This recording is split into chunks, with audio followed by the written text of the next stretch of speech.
Bersama saya Sukmawati M, dan di samping kiri saya ada pembina PA dari SMA Negeri 1 Alu. Bisa perkenalkan diri dulu, Pak? Nama saya Asad Satari. Ya, nama kan? Apa kegiatan yang Bapak lakukan di sini pada saat ini? Jadi sekarang ini kita sementara melaksanakan satu agenda kegiatan ekstrakurikuler dari sekolah. Dalam hal ini untuk gerakan pramuka SMA Negeri 1 Alu, apa yang disebut sebagai penerimaan tamu ambalan ya. Ini kegiatan tahunan, kita melakukan penerimaan tamu ambalan di sekolah, dan itu yang kita sedang lakukan di tempat ini, penerimaan tamu ambalan. Tapi kami mungkin pakai narasi yang lain. Dalam hal ini itu kita menyebutnya kemah tamu ambalan. Jadi temanya itu ya, Pak? Temanya beda lagi. Itu nama kegiatannya kemah tamu ambalan, terus temanya pramuka menyatukan kita. Terus Bapak bersama siapa pembinanya? Jadi saya tentu tidak seorang diri datang ke sini. Saya sendiri kebetulan pembina PA pramuka di SMA Alu. Terus bersama saya di kegiatan ini itu juga ada pembina putrinya SMA Negeri 1 Alu. Siapa namanya, Pak? Boleh tahu? Harus kasih tahu sekarang ya. Oh ya, namanya kalau nggak salah ya Nurmadiah kayaknya ya. Siapa saja pendampingnya, Pak, kecuali berdua sama pembinanya? Pendampingnya itu ada 4 orang. Pertama Ibu Anita, yang kedua Ibu Sukmawati, ada Ibu Citra sama Pak Sapriyadi. Kalau panitia PTA sendiri, Pak, berapa orang yang disediakan untuk kegiatan ini? Nah, untuk panitianya itu ada 20 orang jumlahnya. Ya itu banyak. 20 orang. Cewek, cowok ya, Pak? Pesertanya sendiri, Pak, berapa orang? Pesertanya 53 orang. 50 orang. 50 orang dari kelas 10 semua? Kelas 10 semua. Memang diwajibkan untuk kelas 10 semua, Pak, atau bagaimana? Diwajibkan untuk kelas 10 semua. Iya, diwajibkan. Yang diwajibkan peserta ini itu dari kelas 10 semua, tapi tidak semua kelas 10 wajib ikut. Nah, gitu. Maksudnya diseleksi gitu. Jadi diseleksi, Pak, bagaimana? Kita ada proses penelusuran bakat dan minat di sekolah. Selain itu ya kita melihat juga riwayatnya ya, anak-anak itu siapa di antara mereka yang paling penting di sini soal kesehatan dan kebiasaan mereka kalau berada di luar.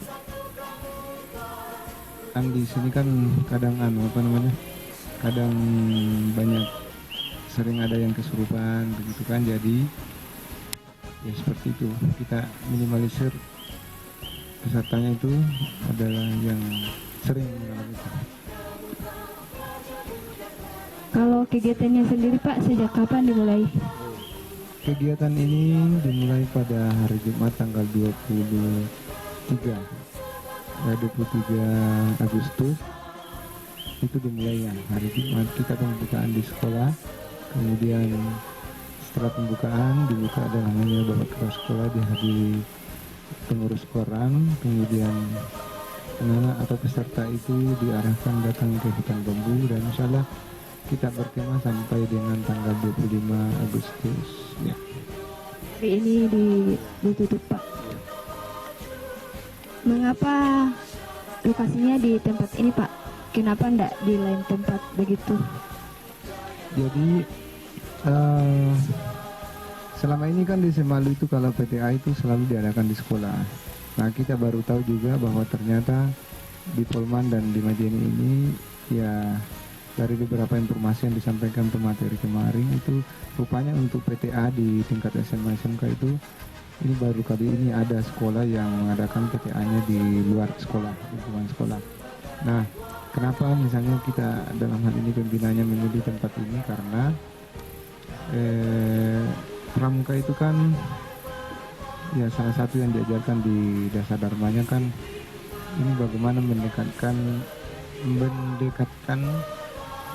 seorang pramuka itu kepada alam, sehingga yang paling potensial ya kami pikir kami yang ada di SMA itu tempat yang paling potensial, tempat yang paling representatif untuk kita tempati berkemah melakukan penerimaan tamu ambalan itu adalah hutan bambu, karena di sini kita dekat sungai, kemudian tentu saja sungai dengan banyak dan ragam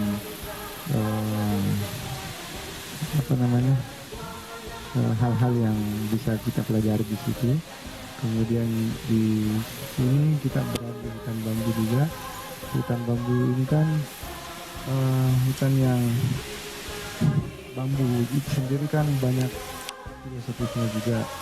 Nah, terus di hutan bambu banyak hal yang bisa juga dipelajari dari alam bambu ini.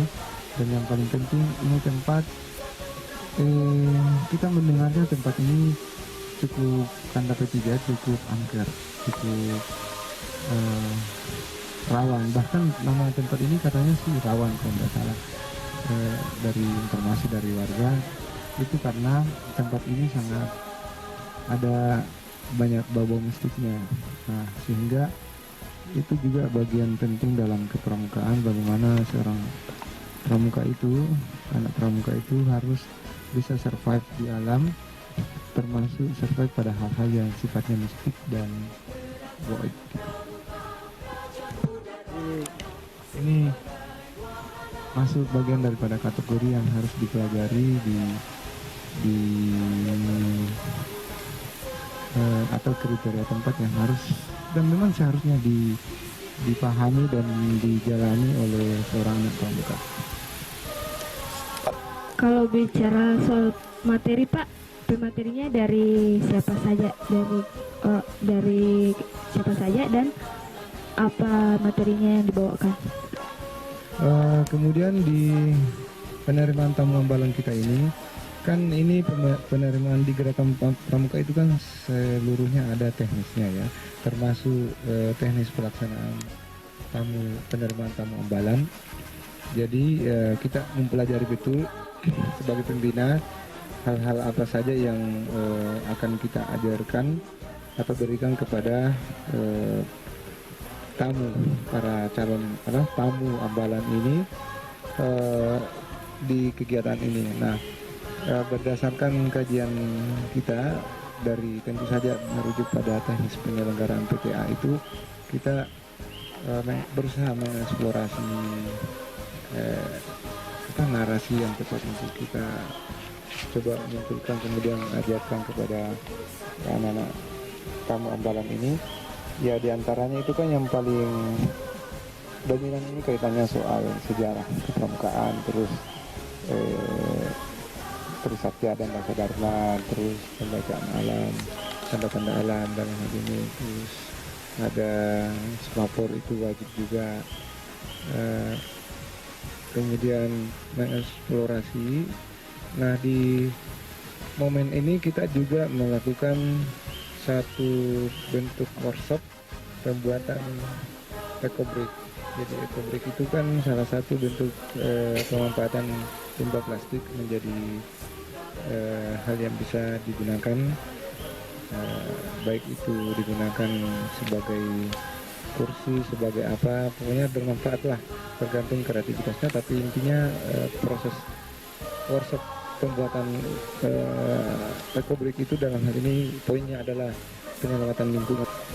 Apa harapan Bapak dalam kegiatan ini untuk peserta maupun panitia dan untuk kedepannya lagi untuk sekolah sama? Jadi harapannya adalah kita melakukan kegiatan ini, itu harapannya tentu saja bagaimana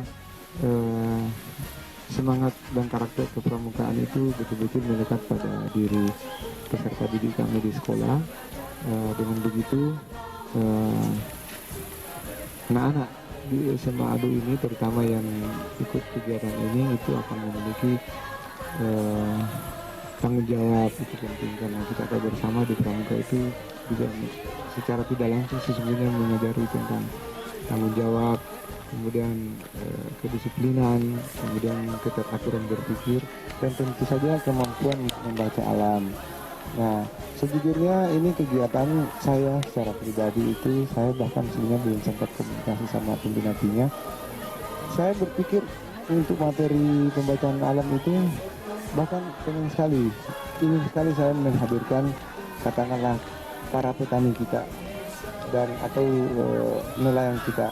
Mereka sesungguhnya itu yang selama ini banyak hidup di alam dan mengetahui persis bagaimana tanda-tanda alam. Nah, itu penting sekali menurut saya. Tetapi untuk kali ini ya sepertinya materi-materi yang saya sebutkan itu dalam hal ini nelayan-nelayan kita dan petani-petani kita itu belum sempat kita hadirkan. Tapi insya Allah mungkin ke depan kita akan lebih intens lagi masuk ke alam, masuk ke kulturnya, bahkan termasuk menghadirkan orang-orang yang memang lahir dan besar dan tumbuh berkembang di alam. Jadi sekali lagi harapannya itu tadi, bagaimana anak-anak SMA ALU itu punya organisasi pramuka, dan di organisasi pramuka itu mereka bisa mendapatkan pelajaran tentang makna kehidupan yang lebih baik lagi, dan mereka tentu saja akan mulai dari dirinya sendiri melalui ini. Kalau masalah kendala Pak, kan Bapak tadi bilang agak mistis di tempat ini, agak mistis. Apakah sudah ada yang hal-hal aneh Pak selama kegiatan ini? Jadi begini, ini kan soal mistik itu kita harus percaya bahwa di agama kita kan juga memang diajarkan bahwa ada hal mistik. Karena itulah ya kita harus memiliki sikap yang baik juga terhadap alam. Karena alam ini juga adalah satu kehidupan sebenarnya. Hal yang kita hadapi di sini itu tentu yang paling kita rasakan adalah soal mistiknya tadi. Jadi tempat ini tempat mistik, dan bukan berarti tempat karena ini mistik kemudian kita akan tidak akan kita datangi ya. Ya, disitulah proses pendidikannya, edukasinya kepada anak-anak, bahkan kepada kita semua, bahwa ketika kita masuk di satu tempat kita harus memiliki sikap yang baik, karena dengan sikap yang baik itu kita juga akan diterima dengan baik pula. Terima kasih untuk Bapak Pembina Pak dari SMA Negeri 1 Pramuka. Kami ucapkan terima kasih untuk wawancara hari ini Pak. Kedepannya mungkin kami bisa bertemu lagi di pramuka-pramuka selanjutnya ya. Ya, saya berharap kepada semua yang menonton dokumentasi ini, mudah-mudahan kita semuanya diberikan kebaikan juga dan beberapa, dan siapa saja kita mudah-mudahan mendapatkan kebaikan selalu dari Tuhan. Di pramuka kita prinsipnya semoga dengan pramuka ini semuanya kita bisa menyatu. Dan terakhir, salam pramuka. Pramuka menyatukan kita. Salam pramuka, pramuka menyatukan kita. Salam pramuka, pramuka menyatukan kita. Salam pramuka, pramuka menyatukan kita.